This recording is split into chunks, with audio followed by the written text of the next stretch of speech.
Hey guys, my name is Emma and welcome back to my channel. I want to start off with good news. In my very first video about moving here to New York, I said that I was still unemployed, and I'm happy to announce that I have solved that problem. 5 months of searching, 3 months of unemployment, and I'm very happy that I've accepted a full-time position here in New York, so thank goodness. But I do want to talk about what it's like moving from out of state into New York City. This is something that I know a lot of people, they do want to come move to New York, but it can be a little intimidating, especially since it's so large. The traffic here can be pretty crazy. How do you move into an apartment where, you know, there's a lot of people and things are constantly non-stop traffic and moving? Moving into Manhattan can be pretty intimidating because we have so much traffic, so many people walking around that it can be difficult to find a place to put a moving truck, let alone be comfortable moving your things between the truck and into your apartment. I want to talk about my experience moving to New York and finding an apartment and what it was like for me, so perhaps those of you who are also looking to move here will have a better idea of what to expect and ways that you can go about to make your move as successful as possible. So I was actually very lucky. I had a family member who lived in Manhattan for about 10 years, and I also know some people who I went to college with who moved here after they graduated. So having that network of people that I could reach out to ask questions before I was able to move here was extremely beneficial, and I highly recommend that if this is something that you would want to do and you have people out here you can connect to definitely reach out to them so that you can ask as many questions as possible before you do so if you aren't able to come out here yourself and take a look around. So I found my apartment on StreetEasy, which has a website as well as a mobile application, and it is one of the main ways of finding an apartment here, and it's specific for New York. You're able to narrow down your search by borough and even by neighborhood to make things more specific for where you want to be located, which was very, very helpful for me. I was also able to narrow down my price range, how many bathrooms, bedrooms. I was able to add certain amenities, which was very, very helpful. Within the app, you are able to schedule tours. I was only able to do a video tour of my apartment due to COVID. However, I would not recommend anyone really doing that in the future. I'm not planning on staying where I am right now. I am planning on moving next year, and hopefully by then I'll be able to do in-person tours, because there really is a difference of being able to see something in person versus just seeing a video and photos, because perception can really be manipulated. And I don't think the place lied to me, but I would have gotten a better sense had I been able to come in and really look at it myself, because I was looking for something while COVID was still pretty rampant. One of the things with New York real estate is that these apartments can be on and off the market in days, which can be very intimidating, especially if you don't want to feel overly pressured to rent something. It's a really great tool, and it made it really easy for me to find something, and it's actually how I found the apartment that I'm living in now. So if you want to start looking for apartments, if you're planning on moving here, I would recommend downloading StreetEasy onto your phone. I believe it does come in iPhone and Android, and that could be a great way to start looking for an apartment. If you don't want to download anything, as I said before, they do have a website that you can check out. If you want to move here from out of state and you aren't able to come to New York to check out places yourself, which is what I would number one recommend you do, if you have a friend or a family member or someone who's able to look at a place for you in person, I would recommend that, just so that you can get a good idea of what it is, just because just seeing the inside of a place is not the same as being able to physically walk down the street, see what the neighborhood looks like, get a good feeling of everything, and check things out yourself. Especially in New York, there can be a lot of issues. Reading descriptions very thoroughly and asking questions is extremely important when you're trying to find an apartment here, because we do things a little bit differently. One of the biggest things I notice about renting in New York City is having a gross rent versus a net rent. So if this is terminology that you're not used to, gross rent is what you pay every single month for rent. Net rent is what the price will equate to when your landlord gives you like a free month at the end. So say you sign a 13th month lease and your landlord gives you the 13th month for free. Because you're not paying for that 13th month, they're essentially saying that you paid less rent in total over time, so it's a lower value. And what's really tricky is that net rent is pretty frequently the number that will be advertised instead of the gross rent. So you always want to ask when you see a number online, if it's not specified what the gross is, that you ask the broker if it's the net or the gross. You don't want to be really excited that you found something really great in your price range, and then you find out that it was the net rent that was advertised, and then you find out that the gross rent is not in your price range, which is something that I had to deal with a couple of times, and it's a real letdown. And honestly, I kind of see it as false advertising, but unfortunately it's just something that you kind of have to deal with here. So one of the things I had to learn when moving into my very first New York apartment is that you cannot assume that every single place is going to have air conditioning. A lot of the buildings here are very old. build. A lot of buildings are pre-war. They have like a lot of different labels that you can check out for when you are doing your apartment hunting. But a lot of places are not going to have central AC unless otherwise specified. And unfortunately, that was something I had to learn the hard way. When I moved in, I didn't have AC for the first 8 days, and it was like 85 degrees for all of those days, and I was just dying. So make sure to check if your building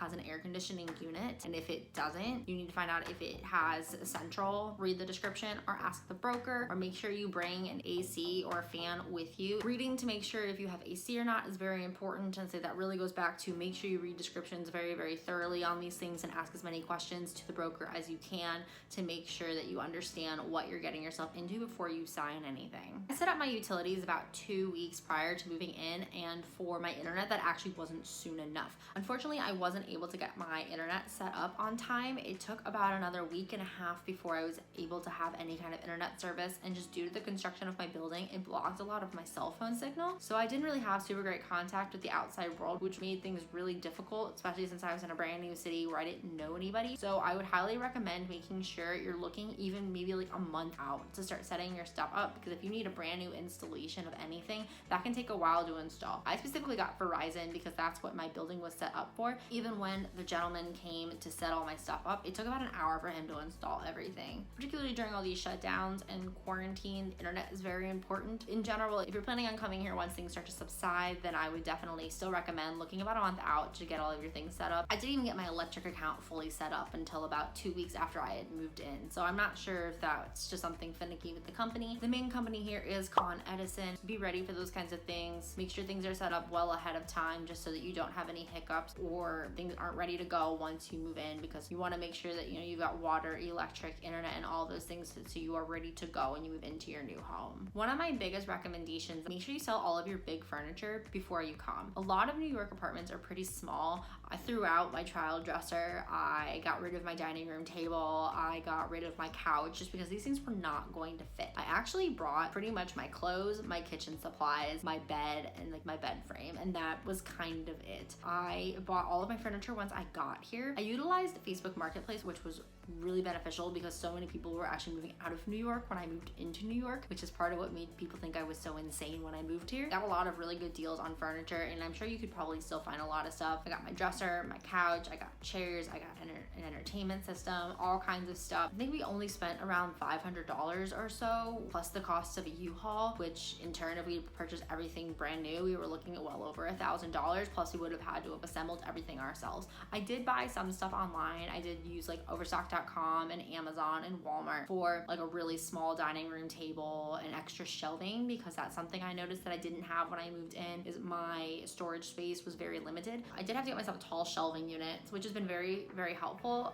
except I got one with only like 5 shelves, and I probably should have gotten something that was a little bit bigger because things are kind of like crunched. But that's something that I'm hoping to be a little bit more careful about when I move next year. Hopefully I'll be able to get some more storage space, because that's just something I really don't have right now. Again, make sure if you can go look at places, do so. I've learned my lesson. So before you move, I would also really recommend doing like a massive clothing purge. I probably donated about half my wardrobe to Goodwill, but it was really difficult because I had to be very honest with myself about the things that I was and wasn't wearing, because I like to hold on to things and go, oh, maybe one day I'll wear this, but the fact is like I'm really not wearing it and it's taking up space, and you're just not going to have that much space. I have a pretty big dresser now, and I don't even have a closet. I had to get one of those like standing clothing racks. Even then, I'm doing a summer winter rotation because I just do not have the space to have everything out. And this is something I did before, but now it's even tighter. You're not going to have as much space as you think you're going to do unless you're one of those very fortunate people who can afford a pretty decent sized place. And if you can, kudos, that's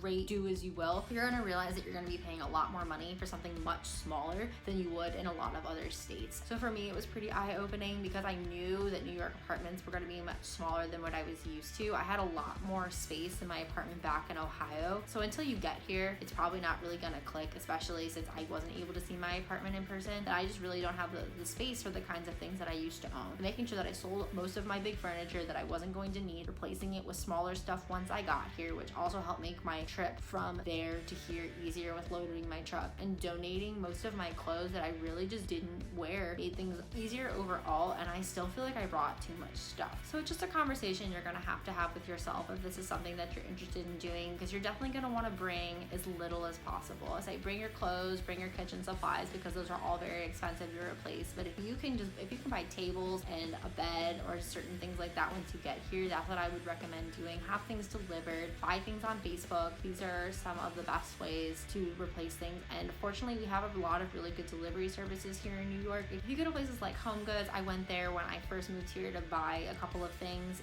and they have signs in a lot of stores saying that they'll deliver those kinds of larger items for you, like same day for a fee. So it's something that is pretty well offered here because transportation is pretty limited if you don't have a vehicle where you can transport larger items. Before I moved here, I actually created a rental truck price comparison sheet where I broke it down by the company, how many miles were provided in my rental, what the price per mile was going to be, what my overall potential price was going to be for the truck, and that was really helpful for me. This is not a paid promotion of any kind. I'm just giving this information to you that I actually went with Penske. It was the easiest pickup drop-off. It had unlimited miles with my rental, which was really beneficial. Places like U-Haul only gave me like 500 miles, and I was going to be driving over 700, so that would have made extra mileage very, very expensive. So I would recommend creating some sort of like a spreadsheet or whatever it is you might like to do, like a table, a list of the different companies that offer rental trucks. I'd say there's U-Haul, Penske, Budget. I know there's some other ones out there. Those are just the three that I can think of at the top of my head, but it can be very beneficial to you financially to find the cheapest and most economic option for you. Say for me, it was Penske. I'm very grateful to them. Great customer service, wonderful vehicle. It was practically brand new,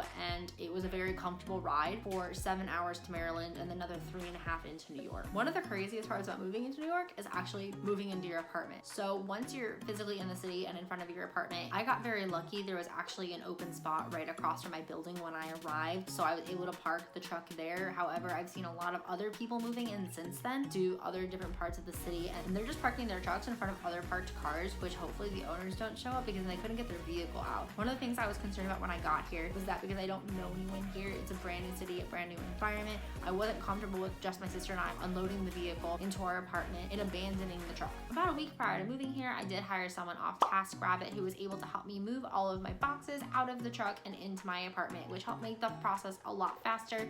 He set his own hourly rate. I was able to tip him afterwards through the app, and it just made my life moving in overall just much easier, so I'm very grateful to that service. I would really recommend getting some help. You definitely don't want to move in by yourself.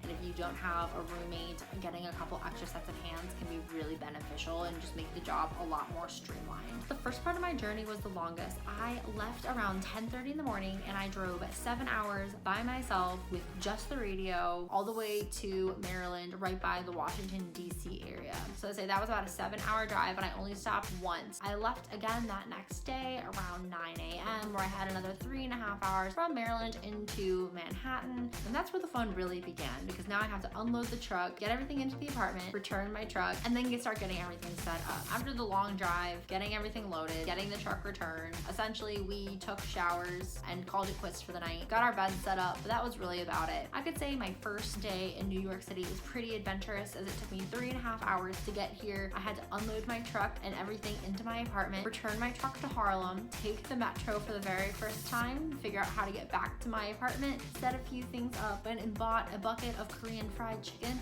and ate that on my apartment floor. So all in all, it was quite the adventure to get here. It was a really long 2 days, but as I said in my other video about why I moved here to begin with, I'm really happy. It's been about 3 months now. Obviously now I have furniture, things are set up.